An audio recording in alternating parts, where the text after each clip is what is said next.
ಬಂದಿರೋದು. ಸೊ ಈಗ ನಾನು ಪ್ರಾಡಕ್ಟ್ ಯೂಸ್ ಮಾಡಿ ಒನ್ ಅಂಡ್ ಹಾಫ್ ಮಂತ್ ಆಯ್ತು. ಸೊ 15 days ಅಲ್ಲಿ ನನಗೆ ಒಂದು ರಿಸಲ್ಟ್ ಏನಂದ್ರೆ ನನಗೆ ಬಾಲ್ಡ್ನೆಸ್ ಇದೆ. So slowly hairs are started to growing ಒಂದು. ಆಮೇಲೆ ಇನ್ನೊಂದು ಬಂದ್ಬಿಟ್ಟು second result is gastric problem ಇತ್ತು ನನಗೆ. ಬೆಳಗ್ಗೆ ಎದ್ರೆ ಫುಲ್ ಅನ್ಕಂಫರ್ಟ್ನೆಸ್ ಇತ್ತು. ಸೊ ನಾವು ಅದು ಈಗ ನನಗೆ ಸಾರಿ ಆ ಗ್ಯಾಸ್ಟ್ರಿಕ್ ಪ್ರಾಬ್ಲಮ್ ಒಂದು ಸಾಲ್ವ್ ಆಯ್ತು. And third thing is like ನನಗೆ ಬೆಳಗ್ಗೆ ಎದ್ರೆ ನನ್ನ ಪಾದದಲ್ಲಿ ರಕ್ತ ಒತ್ತಡ ಇರಲಿಲ್ಲ.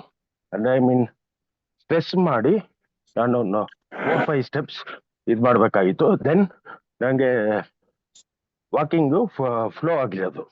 ಸೊ ಆಮೇಲೆ ಈ ಮ್ಯಾಟ್ರೆಸ್ ಯೂಸ್ ಮಾಡಿದಾಗಿಂದ ಸೊ ಈಗ ನಂಗೆ ಆ ಪ್ರಾಬ್ಲಮ್ ನಂಗೆ ಸಾಲ್ವ್ ಆಯ್ತು. So these 3 effects I got it. And other amazing result is ನಮ್ಮ ಅತ್ತೆ ಅವ್ರದ್ದು. ಸೊ ಸ್ಲೋಲಿ ಪ್ರೋಗ್ರೆಸ್ ಆಗ್ತಿದೆ. ಅವ್ರಿಗೆ ಓಡಾಡಕ್ ಆಗ್ತಿರ್ಲಿಲ್ಲ. ಅಂದ್ರೆ ಇದ್ರೆ ಶಿ ಹ್ಯಾಡ್ ಸಮ್ ನೀ ಪ್ರಾಬ್ಲಮ್ ಇತ್ತು. ಅವ್ರಿಗೆ ಆಪರೇಷನ್ ಆಗಿದೆ. ಸೊ ಈಗ ನಾವು 2 weeks ಆಯ್ತು ಅವ್ರಿಗೆ ಯೂಸ್ ಮಾಡಿ. ಸೊ ಈಗ ಅವ್ರಿಗೆ ಸ್ವಲ್ಪ ಸ್ಲೋ ಆಗಿ ವಾಕ್ ಮಾಡಕ್ ಸ್ಟಾರ್ಟ್ ಮಾಡ್ತಾರೆ ವಿತೌಟ್, ಅಂದ್ರೆ ಸ್ವಲ್ಪ ಸಪೋರ್ಟ್ ತೋಡ್ತಾ ಇದ್ದಾರೆ. ಬಟ್ ಆದ್ರೆ ಈಗ ಅದು ಸ್ವಲ್ಪ there is signs of recovering. So ಒಂದು ನಾನು ಏನ್ ಹೇಳಕ್ ಇಷ್ಟಪಡ್ತೀನಿ ಎಲ್ಲಾರ್ಗು, whoever is use the product, ಯಾರಿಗಾದ್ರೂ ಧೈರ್ಯವಾಗಿ ಹೇಳ್ಬೋದು ಈ ಪ್ರಾಡಕ್ಟ್ ತುಂಬಾ ಚೆನ್ನಾಗಿದೆ. ಅಂದ್ರೆ ಪ್ರಾಡಕ್ಟ್ ಬಗ್ಗೆ ಏನು ಅನುಮಾನ ಬೇಡ. ಅಂಡ್ ಮೋರ್ ಓವರ್ ಯಾರೇ ಬಂದ್ಬಿಟ್ಟು ನಿಮ್ಗೆ ರೆಫರಲ್ ಕೊಡಿ, ಅದು it is not necessary.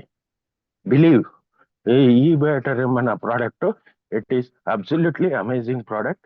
And ಎಲ್ರಿಗೂ ನಾವು ಆರಾಮಾಗಿ ರೆಫರ್ ಮಾಡ್ಬೋದು. There is no required for referrals ಅನ್ನೋದು ಬೇಕಾಗೇ ಇಲ್ಲ. ಯಾಕೆಂದ್ರೆ ನಮ್ಮ ಒಂದು ಸ್ವಂತ ಅನುಭವದಿಂದ ನಾವು ಕಾನ್ಫಿಡೆಂಟ್ ಆಗಿ ಹೇಳ್ಬಿಟ್ಟು ಅವ್ರಿಗೆ ಅವೇರ್ನೆಸ್ ಕೊಡ್ಬೇಕಷ್ಟೇ. Thank you sir.